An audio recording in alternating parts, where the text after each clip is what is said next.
All right, welcome to Hoops Tonight here at The Volume. Happy Monday, everybody. Hope all of you guys had a great weekend and that you're having a great start to your week. We are beginning our coverage of the NBA Finals today, starting with focusing on Boston with the ball on offense. Tomorrow, we're going to do the same thing with Dallas with the ball on offense.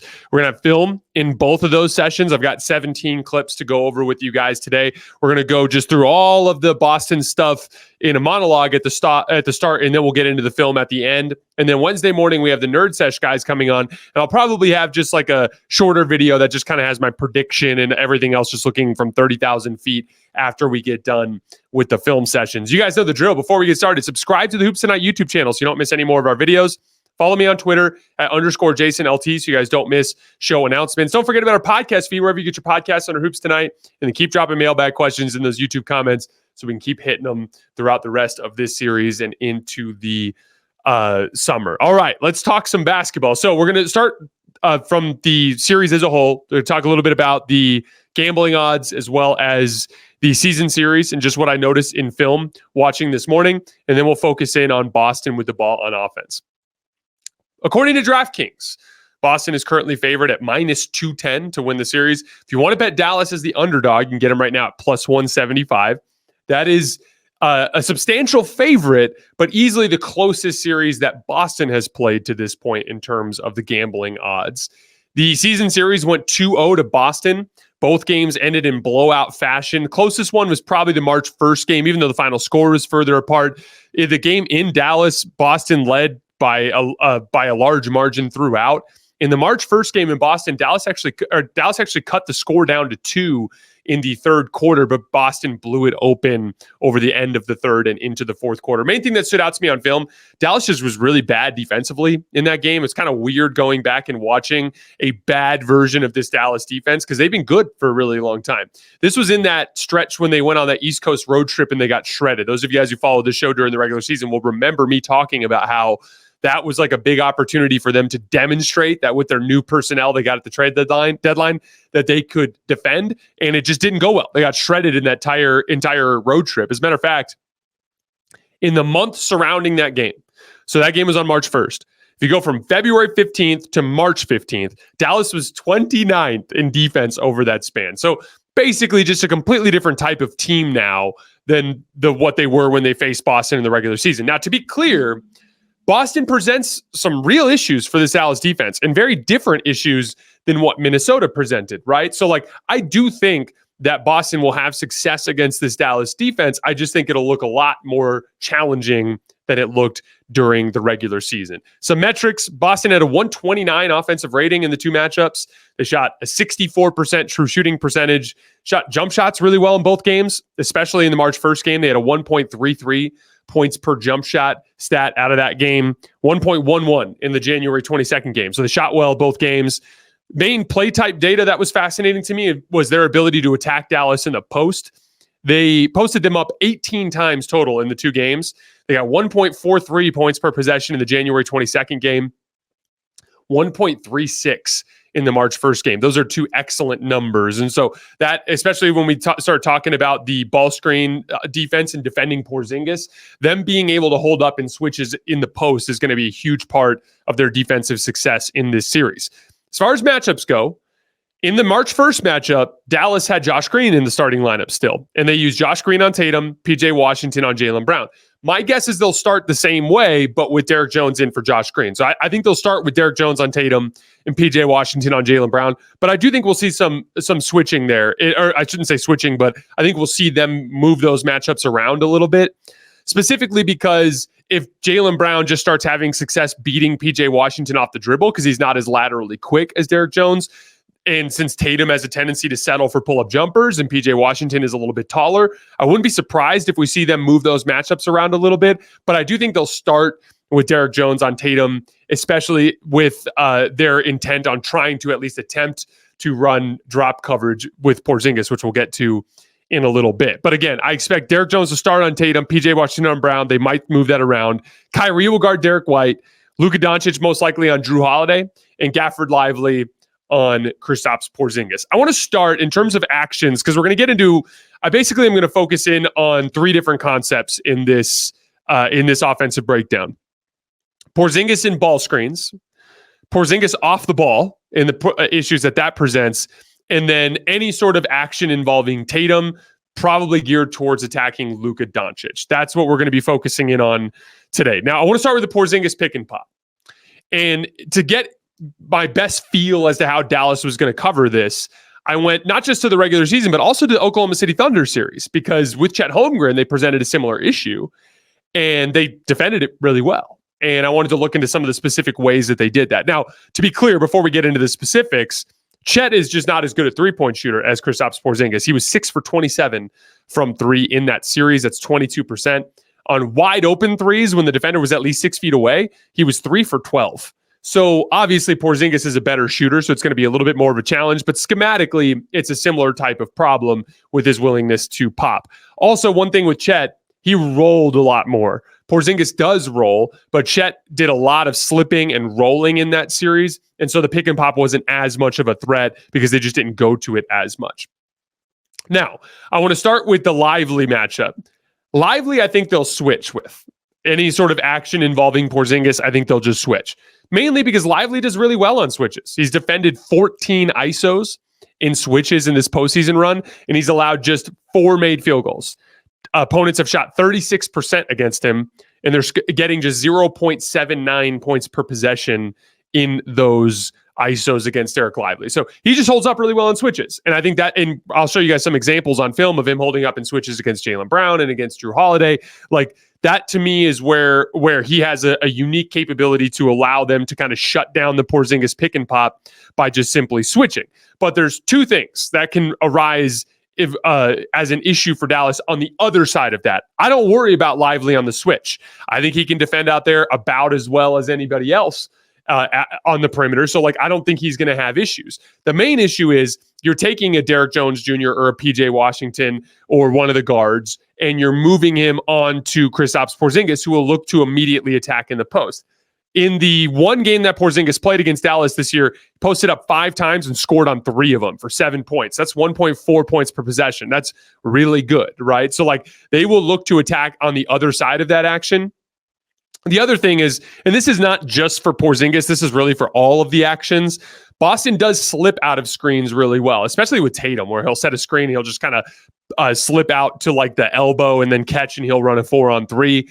I wouldn't be surprised too if we see some of that with Porzingis, where he kind of rolls into like the 15-foot area, slipping out of those screens.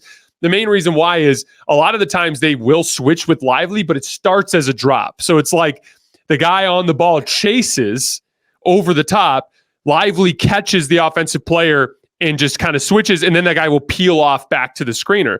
But when that happens, if he's chasing and the screener slips, he's now in trail position. He's on his top side, and Porzingis or whoever it is that slips out of that action is now has the inside position towards the rim, which can cause problems where they don't even need to post up. You're just bringing a defender over and help, or he's getting a dunk, right? So I think we'll see a lot of slipping from Boston and then looking to go back to Porzingis in the post. One of the counters that we might see for that is I wouldn't be surprised if we see Dallas go a bit bigger. I wouldn't be surprised if we see some Kleber. I think we're going to see a lot of Kleber in general, but I wouldn't be surprised if we see some Kleber and Lively together. Because if they have Kleber and Lively out there together, they can switch and also maintain their ability to defend in the post. So like a Tatum Porzingis 2-man game with Kleber on Porzingis and PJ Washington on Tatum, you can just switch that and then not have to worry necessarily about dealing with Porzingis looking to attack in the post, right?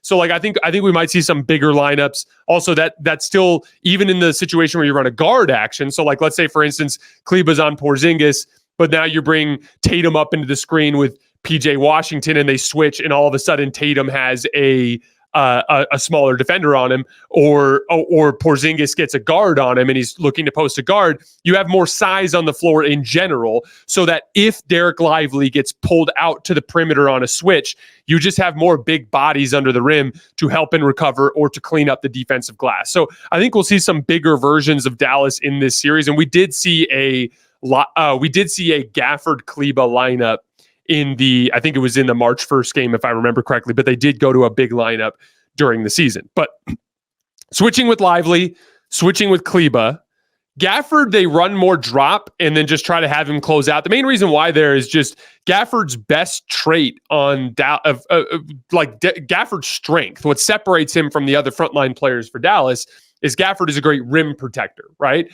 But his rim protection is a little less valuable in this series because Boston has shooting bigs and they space the floor. So it's actually more important for them to get mobility in space from the 5 spot in this series. So I think in general, we're going to see more Kleba and Lively just because that's what's going to be more fitting for this matchup.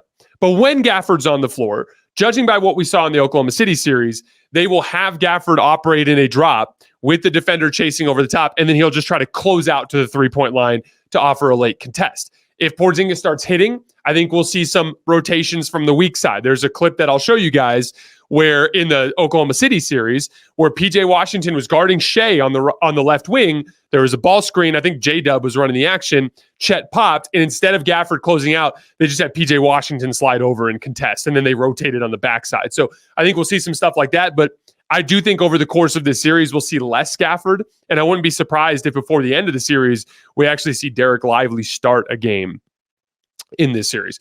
But again, the main concern there with the pick and pop with Porzingis is he will pop above the break, and he's willing to shoot out by like 26, 27 feet. And so even when you offer those closeouts, it's just a different challenge than what it was with Chet Holmgren. One last thing on Porzingis. This is Porzingis in help when he's in spot-up situations. So Boston's going to look to attack Luka, and we're going to get into some more specifics with that later. But I wouldn't be surprised if the majority of Boston's action actually doesn't involve Porzingis. I wouldn't be surprised if it's a lot of like Tatum White 2-man game or Holiday Brown 2-man game looking to attack Luka Doncic or looking to attack Kyrie Irving. When they get those switches or whenever they get a matchup that they like, or if they do get a slip cut or something that breaks open on the backside, that is where Porzingis to me becomes an even bigger problem for Dallas, because there are situations where, and I'll show you an example on film, where Derek Lively's in position to step over and help on a Jaylen Brown driving layup out of the right corner, but he doesn't because he's scared of Porzingis spotting up on the right wing, who he would have to leave open in order to offer help. He doesn't help. Jaylen Brown gets in and gets a layup. And so that to me is the bigger Porzingis issue, is just, is Lively going to be able to help on the back line? Is Gafford going to be able to help on the back line when he's going to have to be closer to a deadly shooter 25, 26 feet away from the basket? That's one of the big differences too with Porzingis above the break. When you have a guy who likes taking corner threes, that's a pretty standard rotation. You sit kind of in the dunker spot and you can step in and help if you want to be the low man that's tagging a roller or helping on a drive, but you can also close out to the 3-point line. As soon as he's out above the break, not only is he further away from the basket, but it's just a non-traditional help position, because now when you're in help side, you're kind of up at the elbow as opposed to down underneath the basket, right? So like Porzingis just is a huge pain in the ass to deal with. This is part of what it comes with dealing with Boston, right? As I've said so many times, I think this is the most talented roster in the league. They have 4 guys who make over $30 million. If they were all free agents tomorrow, they'd all make over $30 million, all 5 starters, including Derek White, right? So like, this is just kind of like what happens when you play Boston. It's just everyone's really good, and they put you in a lot of specific predicaments. But again, the pick and pop with Porzingis is going to be an issue, and Porzingis spotting up when they look to attack elsewhere is going to be an issue. Attacking Luka. Boston will go out of their way to do it. We saw this in the Pacers series. I think it was game 1, but it was one of the first 2 games of the series. There was a sequence where Tyrese Halliburton was getting attacked relentlessly by Boston.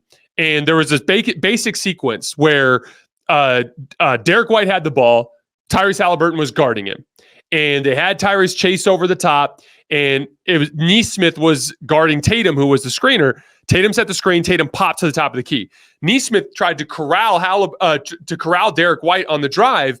And because he had to corral, because Tyrese Halliburton was chasing and in trail position, Derek White just threw a simple kickback pass to Tatum. Nesmith tried to close out, but Tatum beat him off the dribble and he got a dunk. So then on the very next possession, Nesmith was like hesitant to help. And so when Halliburton chased over the top and he was in trail position, Nesmith wasn't there. So Derek White just went all the way to the rim and got an easy layup. Boston was relentless going at Halliburton every single time in those first 2 games before he left the series with the hamstring injury. I expect them to do the same with primarily Luka, but also with Kyrie. And it serves 2 functions, right? 1, to get a favorable matchup or to get the defense in rotation, and 2, to try to fatigue Luka, who obviously has a lot in the way of offensive responsibility on the other end of the floor. Now, Dallas will guard it differently. One of the things that Indiana did with Halliburton was they would have him chase over the top against the ball handler. They would have him hedge and recover as the on ball or as the screen defender. So like if they used Derek White to set a screen, they'd have Tyrese like step out and hedge and then try to get back into the passing lane. Remember, he got a couple steals like that in game 1, just like slipping out of those hedges and jumping into the passing lane. But because Tyrese was fast, they like to have him do fast things to try to protect himself, right?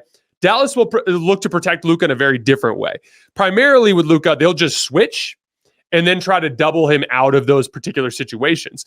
One of the problems for Dallas is they can't afford to just let Luka sit and play ISO defense, even if he's okay at it, because they desperately need him to be great on the offensive end of the floor. This is not like the Clippers series where Luka can defend on an island, but like both teams are struggling to score because it's a defensive slugfest and you're not worried about Paul George and James Harden killing you to some great extent and you're okay winning a rock fight. Boston's too skilled offensively. I don't think it's going to be that much of a rock fight. I think this is going to be a pretty high-scoring series. And so I think you need Luka to be awesome offensively, and you need to try to protect his legs as much as possible. So let's talk about a couple of specific ways that Boston will look to attack Luka, right? If Drew Holiday is the matchup, if Luka's guarding Drew, we're going to look at it through 2 different functions, right? Drew on the ball, Drew as the screener. If Drew is on the ball, I think they'll just switch the action, right? So if it's Tatum that sets the screen, that ends up with Luka on Tatum, right?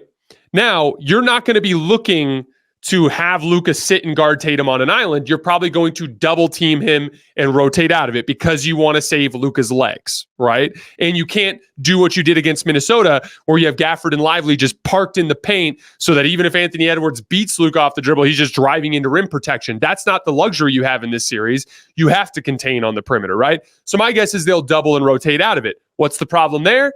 Now Boston has you in rotation with 5 shooters on the floor. That can be a problem. If Drew is the screener, I think Luka will just switch out on the ball, right? So if Drew's on the ball and Luka switches on to Tatum, they'll just pass it back to Tatum. But if Luka is the screener, he's switched on to Jayson Tatum. Now he's just on the ball. It's the exact same predicament. And if you double team, once again, the defense is in rotation. So like no matter what, I think you're just going to end up in this situation where attacking Luka is just going to get the defense in rotation and Boston's going to be playing drive and kick out of that all series long. I'm going to talk about this more at the end, but most of this comes down to me for Dallas, defensive rotations. They're going to be in rotation a lot, and so much is going to come down to how well are they closing out? How well are they chasing guys off the line? They've been pretty good. They were the best among the conference finalist teams in defending teams on spot-up possessions. It's something that they are good at. They are athletic, and they get out to the perimeter. They close out well. But that's going to be a huge factor in this particular series. To me, the Luka attacking mostly comes down to the fatigue battle. Boston is going to be trying to wear Luka out, and Dallas is going to be trying to make Luka's job easier so that he doesn't get worn out. Last piece I want to look at is just Jayson Tatum as the offensive initiator for Boston. Again, Josh Green got the assignment in the March 1st game, and Tatum just torched him. He was too small to handle Tatum. There was a sequence of possessions in the second quarter where he just literally looked to attack Josh Green every single time down the floor. He went on like a 9-0 run by himself, just attacking Josh Green out of like the right elbow in straight ISO and post-up situations. Now, Derrick Jones Jr. is not as strong as Josh Green, but he is longer and better at contesting those pull-up jump shots. I actually think he's just a better matchup for Tatum in general in terms of having the length to actually contest those shots. My main concern for Dallas with Tatum is actually just Tatum as a passer. Tatum's not shooting well in this postseason run. He's at 0.82 points per pull-up jumper. That's bad. 0.9 points per catch and shoot jumper. That's bad. He's 7 for 33 on face-up jumpers, 0.52 points per shot. That's really bad. So, like, Tatum's jumper just isn't there right now. And if it comes back in a big way in the series, Boston's just going to win. Like, forget about it. Boston's winning if Tatum shoots well, but he hasn't been shooting well. That said, Dallas has entry points that Tatum can look to exploit to easily get the defense in rotation. Again, any action involving Tatum and Luka is likely to end with the defense in rotation for the same reasons that I just broke down for you guys, right? Like, anytime Tatum has the ball and brings Luka into the screen, Luka's probably going to switch. They're going to double. You'll be in rotation. And if Tatum sets the screen, switch on to Tatum, throw the ball back to Tatum, now you're in rotation anyway, right? So I think that's going to happen pretty consistently. But Tatum has the size to make passes out of that. He is, in my opinion, one of the best passing forwards in the league. It's one of the most underrated traits about his game. He's incredible defensively, and he's incredible as a playmaker. The primary concerns with Tatum involve his ability to consistently get to his spots and make shots, right? Like, for him, it's his inconsistency as a scorer that has held him back. But his playmaking is something that I think is underrated. And so I'm worried about, for Dallas, just Tatum functioning as like this glue guy offensively that just consistently runs a basic action at the beginning of a possession to get the defense in rotation. And suddenly it's Derek White, Drew Holiday, Jaylen Brown, and Kristaps Porzingis running 4-on-3s and just torching them. That's my main concern with Tatum. So again, this series to me comes down to rotations for Dallas. They have to do a really good job flying around and chasing guys off the three-point line. It's doable, but it's going to be a tough job. I don't hate the other matchups. Kyrie and PJ Washington are both guys that can guard on the perimeter. I'm really just worried about them operating with an advantage. Like, it's not PJ Washington guarding Jaylen Brown with two guys dug down into driving lanes that I worry about. It's Jaylen Brown catching on the left wing with PJ Washington closing out at him and him just getting easy buckets, looking to attack quickly with that guy closing out, right? Keys for both teams with Boston on offense. For Boston, be deliberate about attacking Luka. If they let him guard on an island, you'll wear him out. Not to mention you'll get great shots, but you'll wear him out, which will hurt him on the offensive end. And most likely, you're just going to get the defense in rotation. In the March 1st game, they had 33 assists. They had 14 assists on their first 17 made field goals. They did a great job in that March 1st game of getting the ball bouncing around. Secondly, pushing in transition. You guys will see some examples in film. But anytime they got a transition cross match, it just made it so that Dallas couldn't run their actual defensive game plan, which ended up in problems. So, like, just running up and down the floor, forcing Dallas into cross matches will help them. And then again, get the ball reversal in every possession. Get the ball across the floor. Make it across the midline and make these guys defend against make these guys defend closing out rather than loaded up. Remember, Dallas is a load up defense. That's what they did to Minnesota, and they weren't very good at getting the ball side to side. Boston has to get the ball side to side. On the Dallas front, protect Luka's legs. I would have him switch and then double out of every single one of those situations. That way he has no screen navigation and no hard closeouts. No, like, just make his job super easy. Because in my opinion, the best pathway for Dallas to win this series is for Luka to go absolutely supernova on offense and to shake Boston's foundation the way he shook Minnesota's foundation in game 5, and then to lead Boston into their bad offensive stretches. As we know, Boston can lose sight of the goal and their execution on offense from time to time. Luka going supernova is a great way to play Boston into those tendencies. Lastly, I think they need to lean into Kleba and Lively and then switch as much as possible. Again, more stagnation, less ball movement. Boston's ceiling is higher. It just is. That's a fact. Going into the series, we know Boston, when they play their best, is better than anybody, right? But they're inconsistent in that level. And so you have to try to play them to the lower end of their variance. And the best way to do that is when they're stagnant, taking bad pull-up jump shots, and they're not just popping around in rotation, getting easy shots. And so it's going to be tough, but like the one guy you have to protect is Luka, but I would switch everybody else and leave him on an island and just force Boston to score.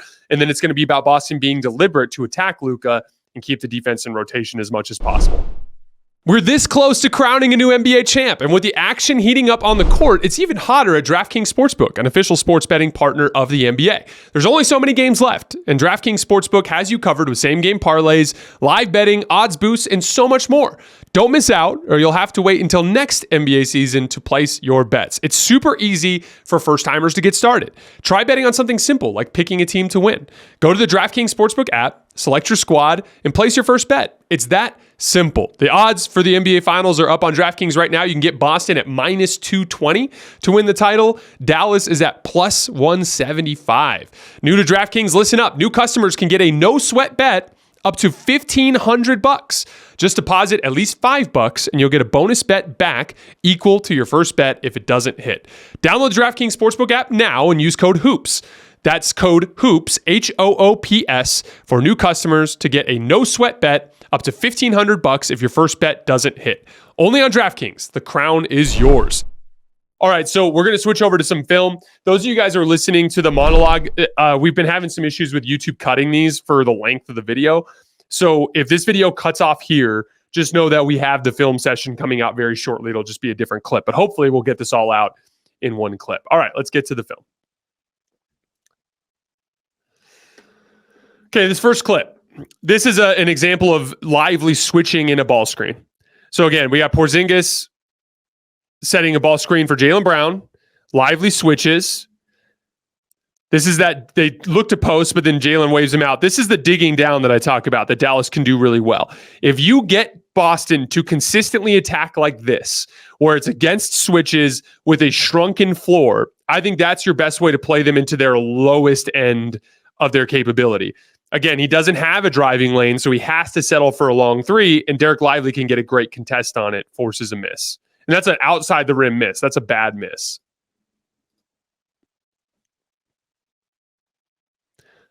Here's a pick and pop on the right side of the floor with Jrue Holiday, again, looking to attack Luka. So again, Luka is on the ball here. We get the ball screen. Lively's kind of sagging back and help, but Porzingis is just ready and willing to take this 25-footer, and he knocks it down easily on the kickback.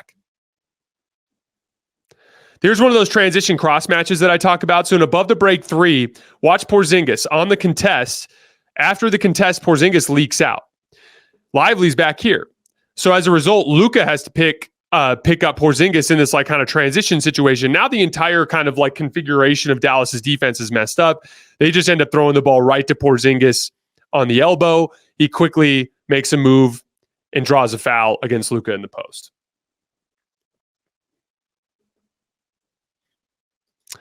Here's an example of what I talked about earlier where I'm worried about Porzingis when he's off the ball. Jaylen Brown gets Kyrie Irving, looks to attack him, gets downhill, Lively sucks into the paint to help. Porzingis is open, burns him from three. Remember that because that becomes an issue later on in the game on a possession that I'm going to show you where Lively just doesn't help. Here's another switch that he beats out of the post. So here we go. Kyrie's on Jrue Holiday. Lively's on Porzingis. Switch. Okay, that's great. But now Porzingis just goes down to the block against Kyrie. Misses the shot, but easily gets an offensive rebound putback. That's where I was talking about just having bigger lineups on the floor in general so that you just have more size on the back line to offer support in those situations. Here's a little basic switch, dribble handoff, right? So PJ Washington's guarding Jaylen Brown, but in the DHO, Luka switches on to Jaylen Brown. This time, Luka, they just let him guard, but I would be worried about doing this over the course of the series just because I think it would wear Luka out. Jaylen hits him with a little hesitation dribble drive on the baseline and gets a layup. Here's another just straight up attack of Luka from Jrue Holiday. So Jrue Holiday is Luka's natural matchup. But watch Jrue Holiday kind of flash towards the middle of the floor here. When he flashes, by the time Luka notices it, he's a little out of position, but Jrue just looks to attack. I've got Luka on an island. I'm just going to attack him, just drops his shoulder, gets that little lefty hook. I've always been amazed by Jrue Holiday's ability to post up players that are bigger than him. Here's an example of what we saw in the... this is a too big look, right? So I've got Kleber on Tatum, and I've got Gafford on Porzingis, right? I don't think they'll do it with Gafford. I think they'll do it with Lively. But this is a too big version of... Because I think if you have Lively out there, then you could just switch everything, right? But you have Kleber on Tatum. We're going to get a ball screen with Porzingis. As I mentioned in the Thunder series, one of the things they'll do with Gafford is they'll just offer the contest from the weak side. So Porzingis sets the screen. It's an ice, right? So he's icing the ball screen, funneling him towards the sideline. Kleba funnels, Gafford catches. On the kickback, Porzingis is open, but they rotate over from Dante Exum. The problem is you're rotating over, and this is not Shai Gilgeous-Alexander, a guy who's hesitant to take catch-and-shoot jumpers. This is Derek White, who loves to take catch-and-shoot jumpers, and he just quickly rises and fires on that rotation. So, like, rotating, that Porzingis pick and pop is just going to be an issue for the majority of the series.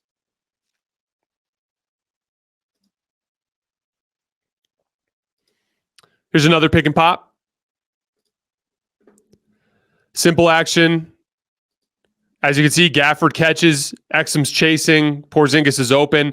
And that, like, Exum rotates, but the problem is he rotates and he's 26, 27 feet from the basket. So he's just so far out there, it just makes it really difficult to rotate.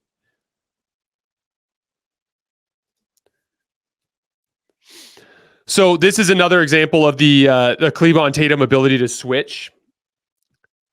So they're going to bring up Horford to set the screen, right? But now they just switch. But here's Gafford on an island. And again, Tatum has a tendency to settle for pull-up jumpers, even though he has some space to work, and Gafford gets a good contest there. So again, I don't think Gafford's as good at switching as Kleba and Lively, but I do think when you do those two big looks like that, I think they can switch those Tatum center ball screens. Here's another really good Lively switch possession. Fast forward a little bit here. So Kyrie on Drew Holiday, he's icing the ball screen, but he does a nice screen reversal to get Kyrie caught anyway. Now Lively's on an island. He dribbles him out. Now we're ISOing. On the drive, though, Lively blocks him off the glass. Lively's, I was really impressed watching the film of him this morning. Again, we've been impressed with him all postseason. But, like, he's going to be an incredible defensive player in the long run.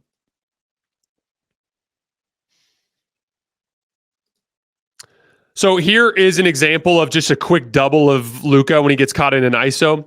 So here we go. This is remember when I talked about Tatum just looking to attack Luka? This is what I kind of expected to look like over the course of the series. Luka switches onto Tatum, double team, rotate from Dante Exum, rotate, right? So that's what I expect them to do to deal with that action. But this is a great example of ball reversal because the defense is not loaded up. Jaylen Brown has Kyrie Irving in kind of a closeout situation, but the floor is not shrunken on him. Everyone's spaced out because of ball reversal. Now, because of the ball reversal, Jaylen Brown can quickly attack and is able to turn the corner and get into the lane for a layup. So again, that's the two parts that I want you guys to focus on that clip is let's go full speed. This is how I expect them to deal with Luka and switches. Quick double and rotate. But ball reversal prevents Dallas's defense from being loaded up, so Jaylen Brown can quickly look to attack on the weak side. Again, I'm not as concerned about Jaylen Brown, Derek White, all these guys just like attacking the set defense. It's just if you get into these rotation situations where your defense is not loaded up, those guys are going to kill you.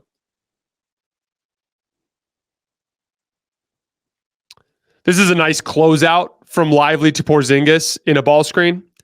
So again, screen, drop, help, kick back to Porzingis, but just watch the effort from Lively to get out and offer a contest. And like that's kind of where we talk about the playoffs being different. Sometimes it's not about a fancy coverage. You just have to do a better job. If Lively does a really nice job of helping in the lane on ball screens and then sprinting out to Porzingis and getting a good contest, he might be able to mitigate a lot of these issues just with his own superpowers. Here's Porzingis attacking Luka on a switch.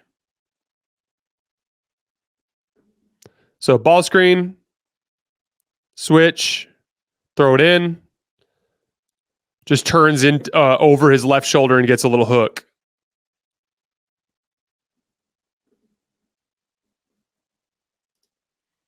And then this was the play that I was telling you guys about that scares me for Dallas's backline with Porzingis off the ball. So at this point, Porzingis has hit a bunch of threes, right? So now we have this situation. Hardaway's compromised. Jaylen Brown can easily drive. Lively's the only one that can help. But he's worried that if he does, he's leaving Porzingis, right? Look at him right here. He's like, what am I going to do? You could see his body leaning towards Porzingis. He doesn't want to help. And that's that fear factor of Porzingis' shooting that is so different from the Minnesota series. Here are the two clips from the Thunder series that I wanted to show you guys that just kind of present some of the complications that the pick and pop can present, and then one of the counters that we saw. So here's an example of that switch or the slip that I told you guys about where a guy gets out of defensive position. So here's our ball screen, right? Jalen Williams is on the ball. PJ Washington's defending him. Derek Lively's in this coverage. He's prepared to switch. Screen comes, but he's on the top side, right? He's on the top side. Lively switches. Look at Chet slip out of the screen. And they easily throw it up to the rim. So I think we'll see some of that from Boston to counter switching in ball screens. And then this is what it looks like when they actually do a weak side contest.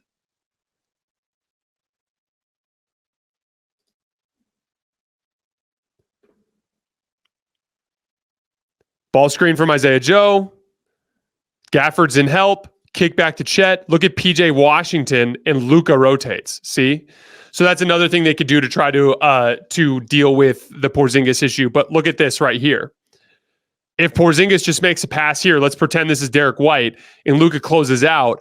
These guys are all caught up in this action, and that's in all likelihood going to be a Drew Holiday or a Jayson Tatum or a Jaylen Brown that's in that corner. And so, again, it's just going to be really, really difficult for them to handle that specific issue.